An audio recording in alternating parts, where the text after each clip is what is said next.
Bonjour, je suis Sébastien, le marketeur français. Bienvenue dans ce podcast Entrepreneur Libre, un podcast pour vous aider à développer votre activité, à devenir numéro 1 aux yeux de vos clients et à vous créer le style de vie de l'entrepreneur libre.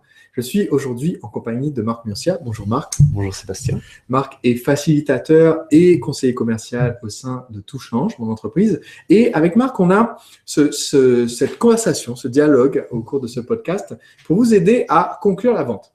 Et on a parlé dans le précédent podcast d'une des premières étapes pour conclure la vente, qui était d'avoir le bon décisionnaire en contact avec nous, que ce soit dans notre marketing ou ensuite au téléphone quand le côté commercial prend le relais. Mais maintenant vient une deuxième étape qui pour moi est très très importante quand on veut conclure la vente.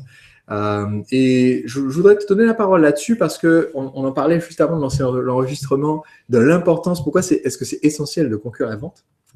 Et je voulais que tu dises quelques mots à ce sujet parce que c'est un sujet qui te tient à cœur et parce que je pense que c'est un message qui est important pour tout entrepreneur d'entendre.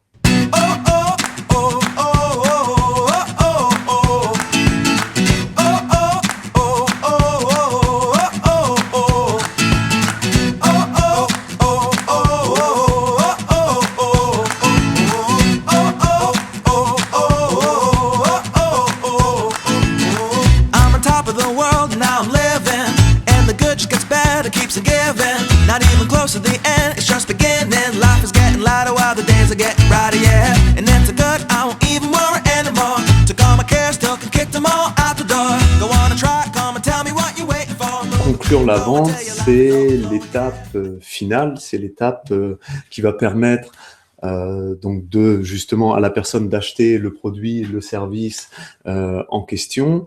Mais ça peut être également valable dans tous les aspects finalement de votre vie, puisque ça peut être, alors pour un entrepreneur, ça peut être également finaliser un partenariat, ça peut être également obtenir un financement pour un projet, pour un développement de son activité, mais ça peut très bien être dans tous les aspects de votre vie quotidienne pour lancer un projet de voyage avec votre famille, où vous avez vraiment envie d'aller dans une destination plutôt qu'une autre, ça peut être pour organiser une sortie, pour tout un tas de choses, il faut savoir se vendre et convaincre les autres d'adhérer à nos idées.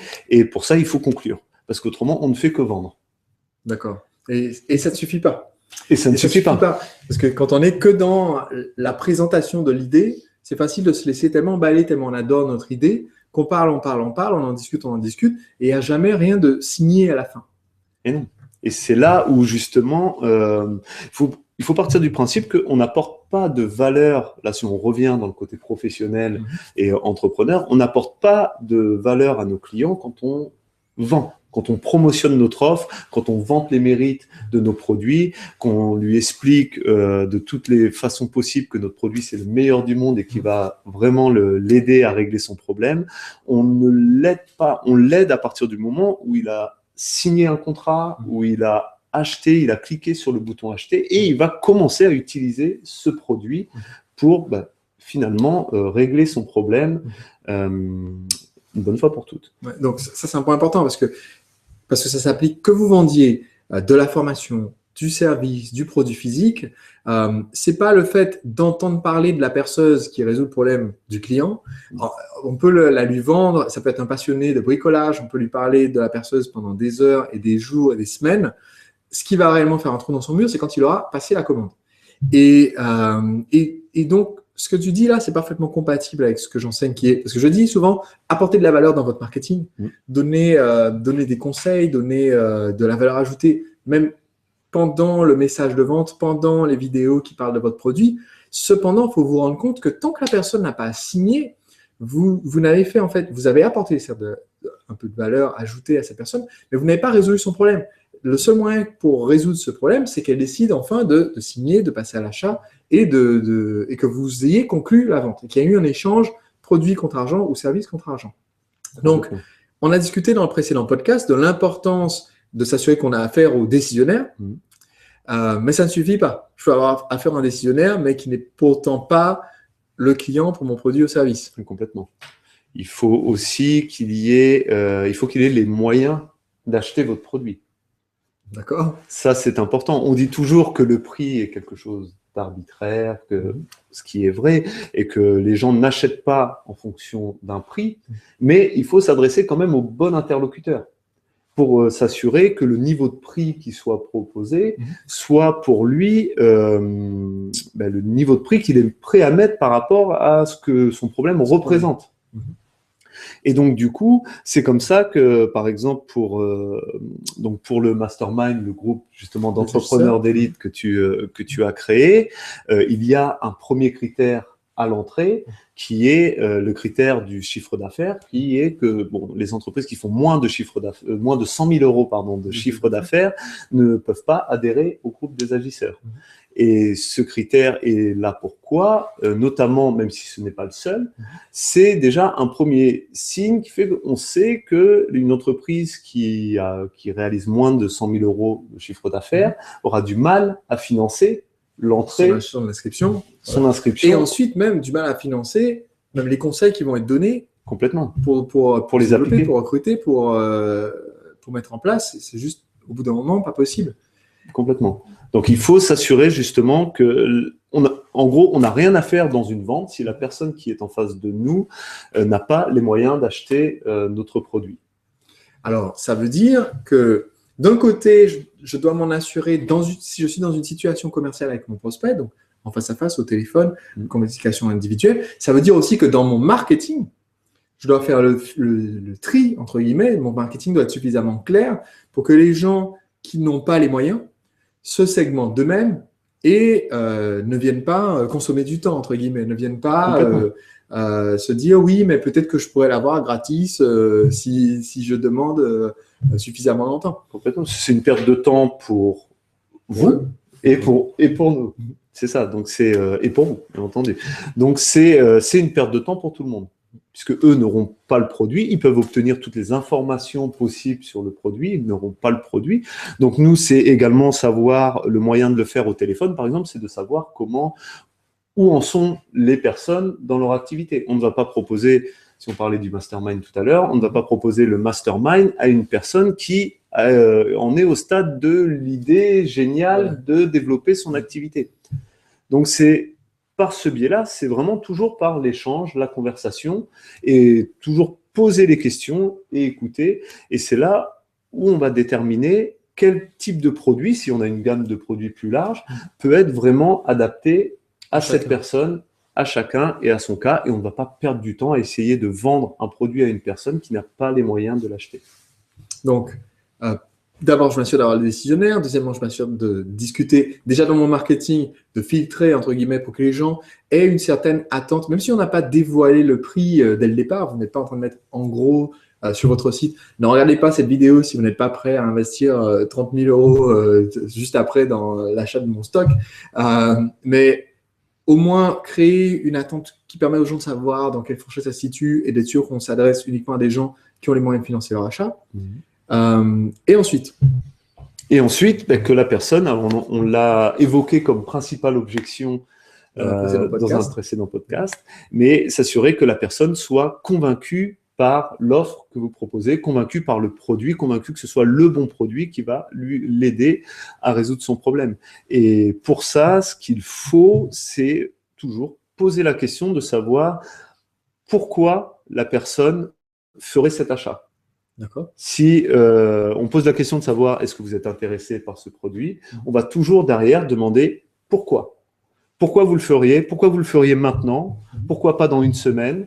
Pourquoi c'est important pour vous? Quel impact ça va avoir dans au niveau, alors si c'est à des entrepreneurs, donc au niveau professionnel, dans votre entreprise, mais également quel impact personnel ça peut avoir, puisque souvent ce qu'on met en place, ce qu'on développe dans votre entreprise, ça a des impacts aussi au niveau personnel. Et c'est très important de connaître le pourquoi de la personne, pourquoi ils feraient cet achat, parce que ça leur permet à eux également de s'identifier en possession du produit, de se projeter et de se voir en train de l'utiliser et l'impact que va avoir de voir toute la démarche derrière l'achat. Par contre, ça suscite une question, parce que si j'ai quelqu'un, je suis en train d'interagir avec quelqu'un, et cette personne semble plutôt intéressée, déjà, il y a beaucoup d'entrepreneurs qui n'oseraient même pas lui demander est-ce que vous êtes intéressé? Parce qu'ils ont peur que la personne dise non. Complètement. Et ensuite, si la personne dit oui, ils vont avoir peur de demander pourquoi, parce qu'ils se disent, s'il a dit oui, on n'y touche pas. On ne sait jamais, si je commence à poser plus de questions, je risque de faire péter le truc, on ne sait jamais. Donc, qu'est-ce qui fait que cette question de pourquoi, elle est importante? Quelle influence ça va avoir après dans nos chances de vendre le produit?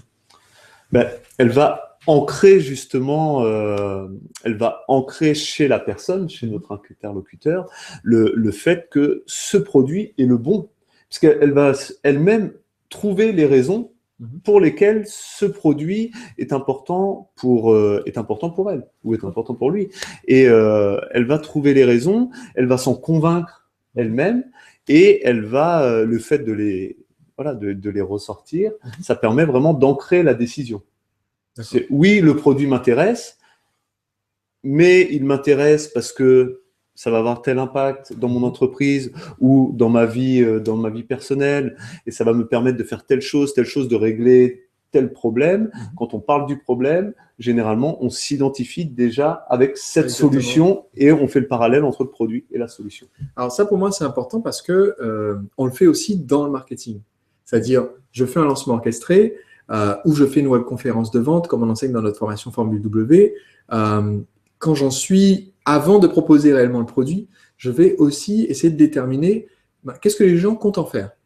D'accord? Et qu'est-ce qui va changer dans leur vie grâce à l'utilisation de ce produit? Ça permet effectivement à la personne qui écoute le message de se projeter, de s'imaginer, de se dire qu'est-ce que je vais pouvoir en faire, comment ma vie sera différente, et du coup, de voir le contraste entre aujourd'hui le problème qu'elle avait, ce qu'elle va avoir plus tard comme résultat, et donc le trajet qui est possible grâce au produit, grâce au service, grâce à la solution physique ou autre que vous vendez, quel que soit votre produit. Et ça, c'est un gros facteur d'achat. Complètement. Alors, je voudrais qu'on continue cette conversation sur le prochain podcast parce que tu as d'autres étapes, tu as 3 autres éléments qui sont essentiels et qui permettent de s'assurer, quand on est dans une interaction avec un client potentiel, qu'on ne laisse pas filer la vente. Complètement. Et qu'on va finalement effectivement récupérer le chèque ou la commande en ligne ou le virement, peu importe, mais que ça va être conclu.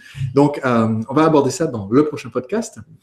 Pour recevoir ce podcast gratuitement, eh bien, il vous suffit de vous abonner.